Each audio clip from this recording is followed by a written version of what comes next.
हिंदुस्तान की पहली फीमेल प्रधानमंत्री जिन्होंने हमें 1971 की वॉर पाकिस्तान के अगेंस्ट जितवाई और एक नए देश बांग्लादेश को जन्म दिया।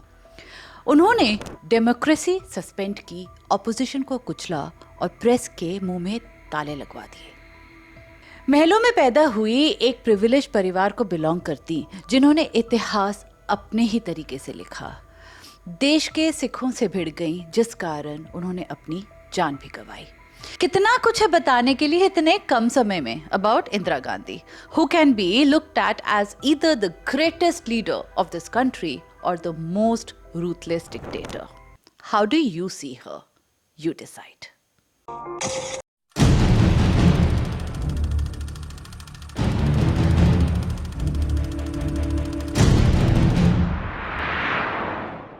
जय हिंद दोस्तों, मैं हूं प्रेरणा और आज हम बात कर रहे हैं उस हस्ती की जिन्होंने जन्म तो इंडिपेंडेंस स्ट्रगल के दौर पे लिया, पर जिसने वो असली पिसने और पसीने के आगे की लहू वाली स्ट्रगल नहीं देखी। Indira Gandhi was born into privilege. वो बड़ी हुई पावर के गलियारे में। जिनके पिता जवाहरलाल नेहरू वो इंडियन नेता थे जिनका ब्रिटिशर्स के साथ उठना बैठना था। तभी वो अपनी बेटी इंदिरा को एक अच्छी अपब्रिंगिंग और विदेशी तालीम दे पाए और टाइम आने पे उन्हें पॉलिटिक्स की दुनिया में स्थापित किया। जानते हैं कि लग्जरी के बीच जन्म ली इंदिरा कैसे हिंदुस्तान के सबसे controversial and at the same time most admired leaders बनी। Chapter 1, The Privileged Daughter of India। Indira Gandhi ना तो गांव की मिट्टी में पैदा हुई और ना ही उनका जीवन संघर्ष भरा था। Unlike the leaders she later ruled over। Indira Priyadarshini Nehru 19 नवंबर 1917 में पैदा हुई, पावर, प्रिविलेज और इन्फ्लुएंस के बीच में, उस दुनिया में जो आम जनता से बिल्कुल अलग थी, जो ब्रिटिशर्स के रूल में जकड़ी हुई थी। और इंदिरा आनंद भवन में। आनंद भवन इंदिरा के दादा ने बनवाया था, जो एक प्राइवेटली ओन्ड आलीशान हवेली थी, जहां उनके पिता नेहरू और उनकी माता कमला नेहरू रहते थे। Jawaharlal Nehru was a prominent personality of pre independent India. वो इंग्लैंड में पढ़े और अपने आप को गांधी मोहनदास करमचंद गांधी के साथ अलाइन कर दिया, जिस कारण उनका आनंद भवन पॉलिटिकल सेंटर बन गया और कई क्रांतिकारी एंड नेशनल फिगर्स आके वहां पे चर्चा पे बैठते थे, जहां कोनों से देखती थी उन्हें इंदिरा गांधी। इंदिरा स्कूल ना जाके प्राइवेट ट्यूशंस लेती थी और बाहर मिट्टी में ना खेल विदेशी वेकेशंस को जाती थी। जब लड़कियों को पढ़ाने का कल्चर नहीं था, तब इंदिरा भेजी गई स्विट्जरलैंड एंड इंग्लैंड के ऑक्सफोर्ड में पढ़ने के लिए, जहां वो उठती बैठती यूरोप के ऊंचे वर्ग के लोगों के साथ। एकेडमिकली उन्होंने ऑक्सफोर्ड में काफ़ी स्ट्रगल किया। कई कोशिशों के बाद भी वो एंट्रेंस एग्जाम निकाल नहीं पाई और फिर स्पेशल कंसिडरेशन के साथ उनका दाखिला करवाया गया। पर 1941 में वो ऑक्सफोर्ड छोड़ के आ गई विदाउट कंप्लीटिंग हर ग्रेजुएशन। लेटर पीएम बनने के बाद कई साल बाद 1971 में ऑक्सफोर्ड ने उन्हें एक ऑनररी डिग्री दी। पर जीवन में सब कुछ ना एकेडमिक्स नहीं होता। अपने एकेडमिक्स की कमी उन्होंने अपने political understanding and fighting spirit से पूरी की। जब इंदिरा 25 साल की हुई तब क्विट इंडिया मूवमेंट पीक पे था, लेकिन तब इंदिरा की लड़ाई ब्रिटिशर्स से ना होकर अपने पिता से थी। इंदिरा को फिरोज गांधी से प्यार हो गया, जो नेहरू को बिल्कुल भी कबूल नहीं थे। कई कारण थे इसके पीछे। फिरोज के विचार नेहरू से बिल्कुल मेल नहीं खाते थे। नेहरू के मुताबिक उनकी सोशल स्टैंडिंग यानी हैसियत उनसे कुछ नीचे थी। उनकी आर्थिक स्थिति भी इनकी जैसे लग्जरी वाली नहीं थी। इन सभी कारणों के बावजूद अपने पिता के खिलाफ इंदिरा ने फिरोज गांधी से शादी कर ली और इस शादी से उनके 2 बेटे हुए, राजीव एंड संजय गांधी। फिरोज एक फ्रीडम फाइटर थे और उन्होंने इंदिरा के साथ क्विट इंडिया मूवमेंट ज्वाइन किया। मासिस के साथ ये दोनों भी अरेस्ट हुए और जेल में डाले गए। 8 महीने इंदिरा गांधी जेल में रहीं, लेकिन जिनके पिता देश के सबसे इन्फ्लुएंशियल व्यक्ति हो, वो बाकी फ्रीडम फाइटर्स की तरह जेल में सफर करने के लिए नहीं छोड़ी जाती। वो निकली बाहर और फिर एक दिन वो दिन आया, 15 अगस्त 1947, और इंदिरा के पिता जवाहरलाल नेहरू बने हमारे देश के सबसे पहले अनइलेक्टेड प्रधानमंत्री। Chapter 2, the rise of the chosen one. At the stroke of the midnight hour, when the world sleeps, India will awake to life and freedom. ये लाइन हर हिंदुस्तानी के जहन में तब तक गूंजती रहेगी जब तक हम सांसें लेंगे, irrespective of when you were born. ये लाइन है नेहरू की famous freedom speech tryst with destiny से, और जब ये अल्फाज बोले जा रहे थे इंदिरा वहीं थी परछाइयों में। With that, India had changed overnight and Indira's world was about to. She was the heir to the dynasty, इस राज्य की नेचुरल वारिस। कई साल तक उनका पॉलिटिक्स में कोई ऑफिशियल रोल नहीं रहा, फिर भी वो ऑब्जर्वर के तौर पे रही नेहरू के अनऑफिशियल पर्सनल असिस्टेंट बन के। वो उनके ट्रैवल्स, लेटर्स और डिप्लोमेटिक अरेंजमेंट संभालती थी और हर दम हर जगह मौजूद रहती थी, सीखती थी।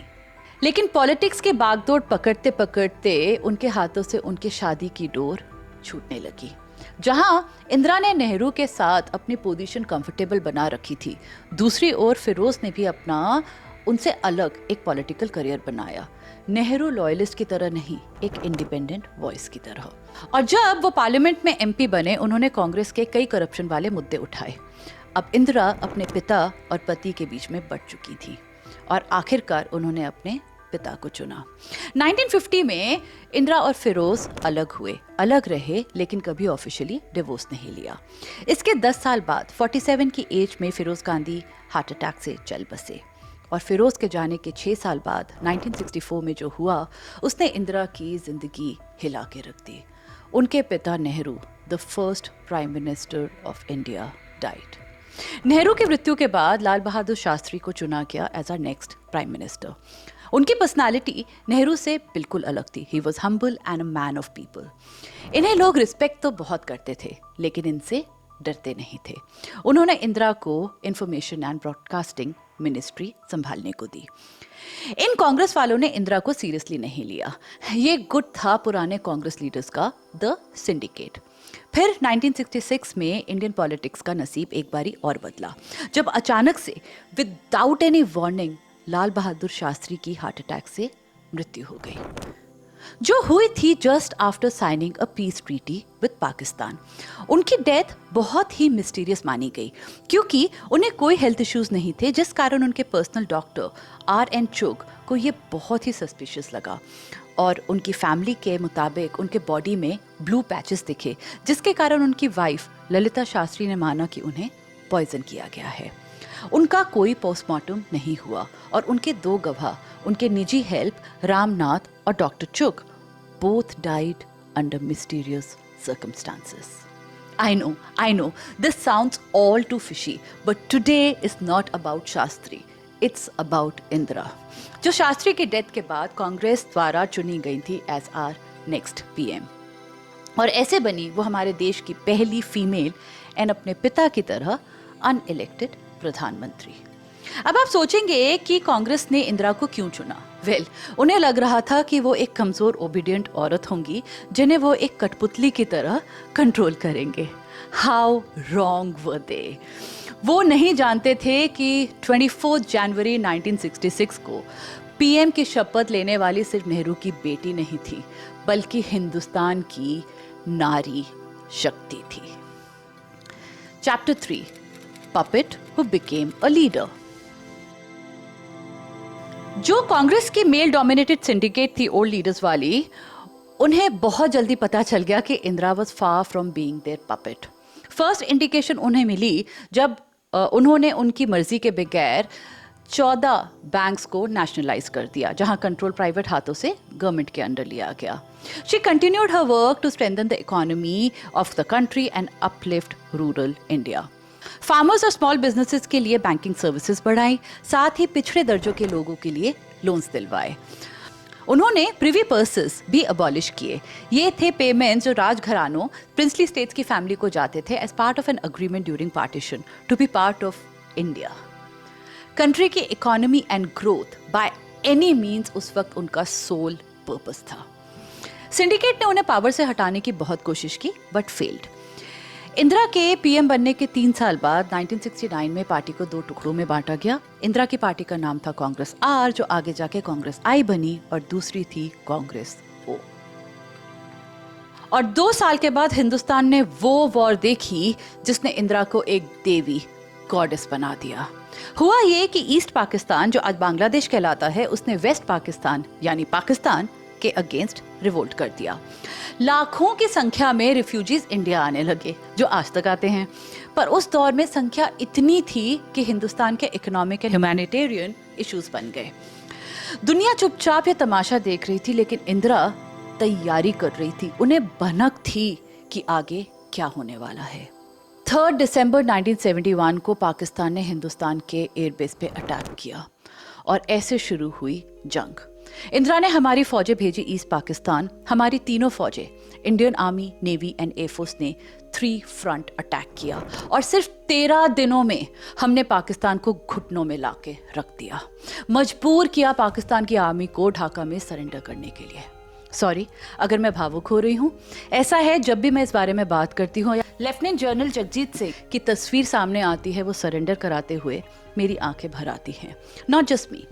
जब भी हमारी सेना आगे बढ़ती है, हम सब हिंदुस्तानी ऑटोमेटिकली उनकी हिफाजत और विजय होने की दुआ में लग जाते हैं। और ये जंग तो उस फौजी ने भी लड़ी थी जिन्होंने मुझे जन्म दिया है। जी, मेरे पिता wing commander Vinod Kumar, pilot of the Indian air force, तब बस एकेडमी से नए नए ऑफिसर बन के ही निकले थे। वो भी इस जंग में शामिल थे और उन्हीं के जैसे कई फौजियों के कारण 16 दिसंबर 1971 को 93,000 पाकिस्तानी सोल्जर्स ने अपने हथियार डाल दिए, जो मॉडर्न हिस्ट्री का लार्जेस्ट सरेंडर माना जाता है। इस सरेंडर के बाद ईस्ट पाकिस्तान बना एक इंडिपेंडेंट देश, बांग्लादेश। इस वक्त इंदिरा गांधी अपनी पावर के पीक पे थी। वो एक वॉर हीरो थी, एक बेहतरीन डिसाइसिव लीडर, एक नारी शक्ति। Chapter 4, Indira becomes a dictator. 12 जून 1975 को इलाहाबाद हाईकोर्ट ने एक ऐसा वर्डिक्ट सुनाया जिसने हिंदुस्तान को सबसे मुश्किल दौर, काले दौर के आगे धकेल दिया, इमरजेंसी का दौर। इलाहाबाद कोर्ट में इंदिरा के अगेंस्ट ऑपोजिशन के एक लीडर राज नारायण द्वारा एक केस किया गया था। उन पे इल्जाम था कि 1971 के इलेक्शंस के दौरान उन्होंने गवर्नमेंट एसेट्स, पावर, इंटिमिडेशन और ब्राइब यूज करके इलेक्शंस अनफेयरली जीते हैं। As per the high court, Indira guilty पाई गई और उनकी 1971 की विक्ट्री को नल एंड वॉइड यानी रद्द कर दिया गया। नए चुनाव की घोषणा की और कहा कि 6 साल तक अब वो कोई भी पब्लिक ऑफिस होल्ड नहीं कर सकती और उन्हें प्रधानमंत्री के पद से इस्तीफा देने को बोला। लेकिन ये इंदिरा गांधी थी, इतनी जल्दी हार थोड़े मानने वाली थी और वो नारा India is Indira, Indira is India अब उन्हें डिफाइन करता था। उन्होंने रिजाइन करने से तो साफ इनकार कर दिया, बल्कि वर्डिक्ट के सिर्फ 13 दिनों के बाद ही 25 जून 1975 को वो देश में उन्होंने इमरजेंसी डिक्लेयर कर दी, जो 2 साल तक चली। इमरजेंसी लगवाई गई ये कह के कि देश की अंदरूनी स्थिति अब स्टेबल नहीं है, लॉ एंड ऑर्डर को खतरा है, नेशनल सिक्योरिटी को थ्रेट। ये कह उन्होंने सुप्रीम कोर्ट से हाई कोर्ट के वर्डिक्ट पे स्टे ले लिया और अपनी पीएम की पोजीशन में कायम रही। इस इमरजेंसी के दौर में उनके साथ खड़े दिखे उनके छोटे बेटे संजय गांधी, जो अनऑफिशियली देश चला रहे थे। संजय पे मैं एक पूरी वीडियो बना चुकी हूँ, डिस्क्रिप्शन पे लिंक दे दूंगी, आप वो जरूर देखिएगा। अब इमरजेंसी में एक एक करके ऑपोजिशन के लीडर्स को जेल हुई, जैसे मोरारजी देसाई, अटल बिहारी वाजपेयी, एल.के. आडवाणी, जॉर्ज फर्नांडिस, चरण सिंह एंड मेनी मोर। ये था इंडिया का 21 महीनों का असली डिक्टेटरशिप वाला राज, जहां ऑपोजिशन लीडर्स तो रातों रात अरेस्ट हुए ही, प्रेस भी सेंसर कर दी गई। अब वो गवर्नमेंट के अगेंस्ट कुछ भी नहीं कह सकती थी। उनके छोटे बेटे संजय, जो गवर्नमेंट में कोई भी ऑफिशियल पोजीशन होल्ड नहीं करते थे, सारी पावर्स उन्हें दे दी गई। फोर्स्ड स्टेरिलाइजेशन कैंपेन चले, पुलिस का इस्तेमाल किया गया प्रोटेस्ट, स्टूडेंट्स, एक्टिविस्ट और आम नागरिक की आवाज दबाने के लिए। अब जनता उनसे प्यार की बजाय उनसे डरने लगी थी। 1977 में पब्लिक का गुस्सा आसमान पे था। कांग्रेस के लीडर संजय की दादागिरी से भी खुश नहीं थे और माना जाता है कि अब मिलिट्री भी इंदिरा के तरीकों के खिलाफ थी, जिस कारण इंदिरा को कू का डर था। इंटरनेशनल प्रेशर बढ़ा और वहां की प्रेस ने तो उन्हें डिक्टेटर का टाइटल ही दे दिया। अब उन्हें अपनी इमेज वापस हाथ में लेनी थी, ये दिखा के कि वो डिक्टेटर नहीं है। और न जाने क्यों ये यकीन था उन्हें कि अभी भी हिंदुस्तान की जो जनता है वो उनके साथ है। इसी उम्मीद में 1977 में उन्होंने इमरजेंसी उठा ली और इलेक्शंस हुए। इंदिरा इलेक्शन हारी और अपने पीएम के ऑफिस से बाहर हुई। ऑपोजिशन की जनता पार्टी पावर में तो आई, पर उनकी सरकार सिर्फ 3 साल चली और 1980 के इलेक्शंस में एक बारी फिर इंदिरा प्रधानमंत्री बनी। लेकिन इस बारी ये इनका आखिरी टर्म था, क्योंकि एक जमाने में जो इन्होंने अपने फायदे के लिए क्रिएट किया था वो ही उन्हें डिस्ट्रॉय करने वाला था। Jarnail Singh Bhindranwale. Chapter 5, Punjab. Late 1970s में पंजाब में अकाली दल का एक सिख पॉलिटिकल पार्टी थी जो पंजाब के लिए आवाज उठा रही थी, कुछ मांग रख रही थी, जैसे पंजाब को ज्यादा कंट्रोल दिया जाए over its law and governance, protection of Sikh identity and Chandigarh to be capital only of Punjab and not of Haryana, more water etcetera etcetera. ये अकाली दल काफी पॉपुलर एंड पावरफुल थे, जो पंजाब में कांग्रेस की पावर को चैलेंज कर रहे थे। हेंस उन्होंने इनको दबाने के लिए एक तरकीब निकाली, जो थी एक बहुत ही डेंजरस गेम, अकाली दल की एक स्ट्रॉन्ग ऑपोजिशन तैयार करने की, जिसके लिए उन्होंने चुना जर्नैल सिंह भिंद्रावाले को। भिंद्रावाले एक सिख रिलीजियस लीडर थे, पर साथ ही उनके तरीके कुछ एग्रेसिव थे, मिलिटेंट लाइक। वो सिखिज्म को अल्ट्रा स्ट्रिक्ट नजरिए से देखते थे और अगर कोई उनकी आइडियोलॉजी को अपोज करता तो वो उनके अगेंस्ट वायलेंस भी यूज कर लेते। He was a perfect puppet for Indira, जिनका यूज करके वो पंजाब के अकाली दल के वोट्स बंटवा सकती थी, विच मेंट मोर पावर फॉर कांग्रेस। पर जैसे इंदिरा खुद कांग्रेस की पपेट नहीं बनी, भिंद्रावाले ने भी कुछ ऐसा ही किया। बाय 1982 भिंद्रावाले इतने पावरफुल हो गए जो इंदिरा ने कभी सोचा भी नहीं था, और मांग रहे थे अब Punjab as a separate nation. उनकी आस थी खालिस्तान की। इंदिरा की प्रॉब्लम अब अकाली दल नहीं, उनका ही खुद का सेट किया प्यादा था भिंद्रावाले। 1983 में भिंद्रावाले ने वो कदम उठाया जो इतिहास कभी नहीं भूलेगा। उन्होंने अमृतसर के गोल्डन टेम्पल को ऑक्यूपाई किया और वहां अपना आर्म्ड बेस बनाया। गोल्डन टेम्पल, जहां हर रिलीजन के लोग जाके अपना सर झुकाते हैं, अब बन चुका था गोलियों का अड्डा, जहां अंदर भरे हुए थे हेविली आर्म्ड मिलिटेंट्स। ये बिल्कुल ठीक नहीं था। Punjab was now in a state of civil war. Indira had lost control. अब इंदिरा का ही खुद का सिपाही उन्हें ही ललकार रहा था और इंदिरा ने वो स्टेप लिया जिसके लिए दुनिया उन्हें कभी माफ नहीं करेगी। वो था उनका गोल्डन टेम्पल में मिलिट्री अटैक कराने का डिसीजन, ऑपरेशन ब्लू स्टार। ये नाम था उस ऑपरेशन का जहां आर्मी के टैंक्स, हेलीकॉप्टर और 5000 से भी ज्यादा ट्रूप्स भेजे गए थे गोल्डन टेम्पल के अंदर। गोलियां बरसी, एक्सप्लोजन्स हुए और 6 दिन 1 जून से 6 जून ऑफ 1984 के दौरान भिंद्रावाले और उनके आदमी मारे गए। कई सिविलियंस जाने गई। गोल्डन टेम्पल बुरी तरह डैमेज हुआ और सिखों की पवित्र धर्म ग्रंथ गुरु ग्रंथ साहिब पे भी गोली लगी। कोई भी कम्युनिटी अपने वर्शिप प्लेस के साथ ऐसा होता देख बर्दाश्त नहीं कर सकती।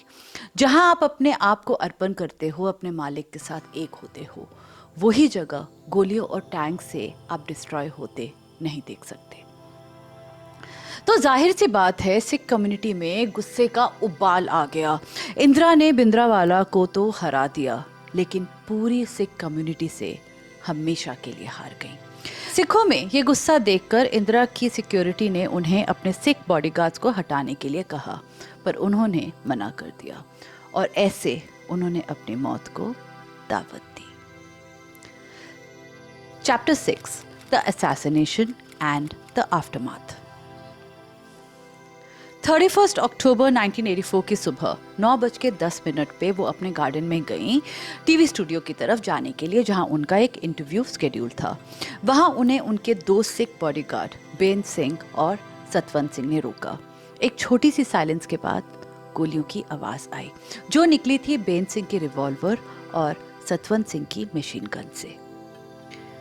इंदिरा खून से लथपथ जमीन पे गिरी। अटैकर्स ने भागने की भी कोशिश नहीं की और अपने हथियार डाल दिए और बेन सिंह बोले, मैं अपना काम कर लिया, हुन तुसी अपना काम करो। यानी मैंने अपना काम किया, अब आप अपना काम करें। Same day, on 31st October 1984 at 2:20 p.m., All India Institute of Medical Sciences declared Indira Gandhi dead. This news spread nationwide immediately. मुझे याद है तब हम वटसर अहमदाबाद के पास एक एयरफोर्स बेस है वहां पे पोस्टेड थे. मेरी मॉम यूनिट स्कूल में पढ़ा रही थी जब एक सार्जेंट आए और उन्होंने मॉम को धीरे से बोला, ma'am Indira Gandhi has been shot. School में हलचल मच गई. बच्चों को फटाफट स्कूल से घर भेजा और यूनिट के गेट्स बंद हुए. सभी ऑफिसर्स और लोगों की लीव्स कैंसिल हो गई.